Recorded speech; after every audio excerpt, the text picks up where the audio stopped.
disconnected from the live.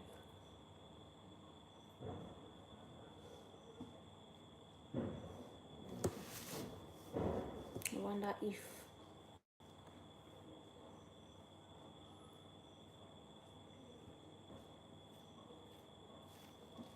I don't know why we keep getting disconnected.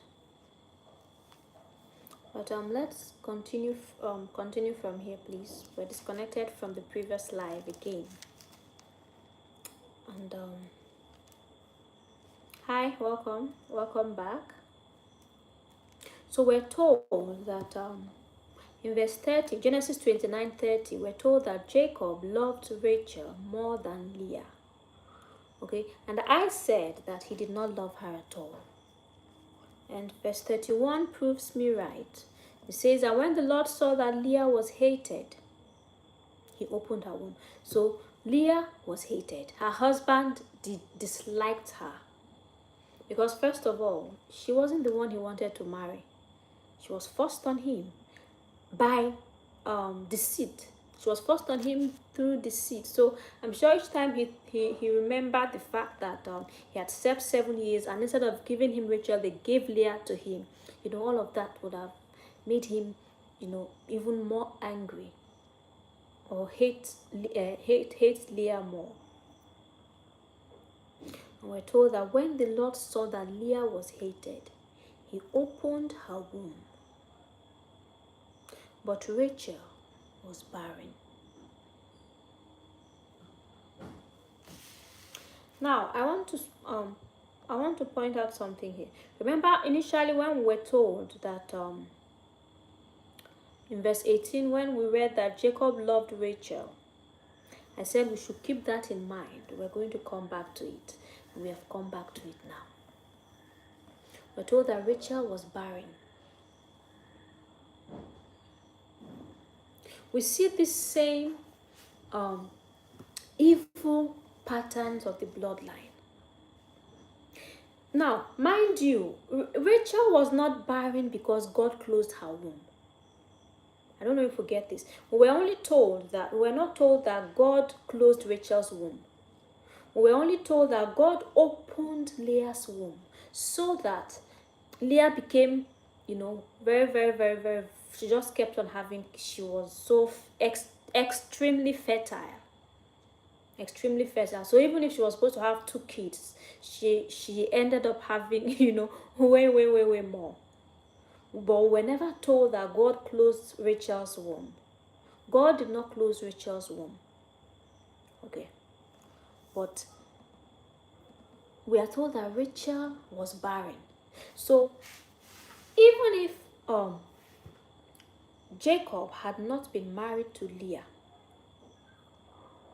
and he had married only Rachel, Jacob would not have had children for a long time, because Rachel was barren. And mind you, Rachel was supposed to be the only wife of Jacob. She was supposed to be the only wife of Jacob. He only ended up having 2 because one was forced on him. Okay.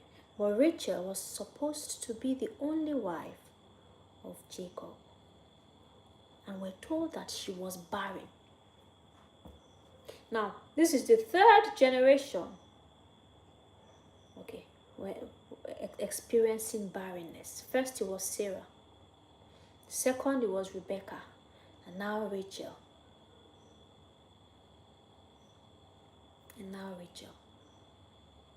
And mind you, everything that happens, God uses everything to advance his purposes.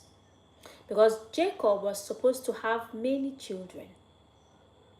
Because it's from Jacob that we have the 12 tribes of Israel. His 12 sons made up the 12 tribes of Israel. Okay, so Jacob was supposed to have 12 sons. So if Jacob had married only Rachel, he would not have been able to have those 12 children, because Rachel did not give birth for a long time. She stayed for years before she found, just like Rebecca and Sarah. Okay, stayed for years before she had children. So yes, it was deceit, But the deceit was also worked in God's favor, helps to advance God's plan. Okay? And we see that, I know I've mentioned this before, that God, it is only God that can look at a matter from all angles. There's only God that sees the full picture of every matter. Only God. Okay, the way God works, because personally, there are some parts of this Bible that I don't like to read. One of the stories I dislike to read, or one of the parts I dislike to read, is the parts of Hagar and Sarah. That whole part, I hate it. I don't like, let me not use the word hate, but I don't like it. I dislike it. And another part is this Rachel's story. This whole Rachel, Leah, and Jacob debacle.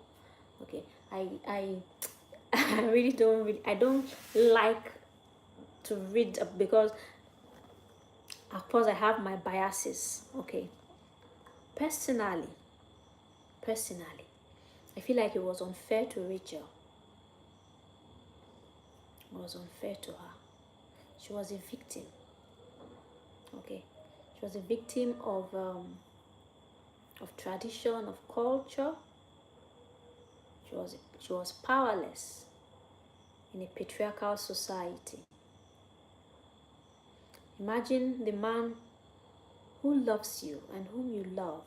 He has served for 7 years, and you're eager. You can't wait to start your family with him. You're excited. And then imagine that your elder sister is taken and given to that man. And then overnight you find yourself in a polygamous home, which was never your plan, never your intention. You never. So she was a victim. I feel like she was wronged badly. I don't really like to read this story. However, like I said, it is only God who sees the full picture of every matter. It is only God who sees a matter from all angles. Yes, Rachel was a victim, but so was Leah. Mind you, it was not Leah's fault that she had not found a husband at that age. She must have been under a whole lot of pressure. And then she was packaged and forced on a man who did not even love her. So we don't know the secret tears that she must have shed. Okay. We don't know how her heart must have cried out to God. We don't know, perhaps no man was coming for her. And then a man just comes and is interested in her younger sister, not her. Okay? He loves her younger sister so much, he served 7 years, fine. But then imagine now being forced on this man, who everyone knows that this man loves your sister and not you. So they were both victims.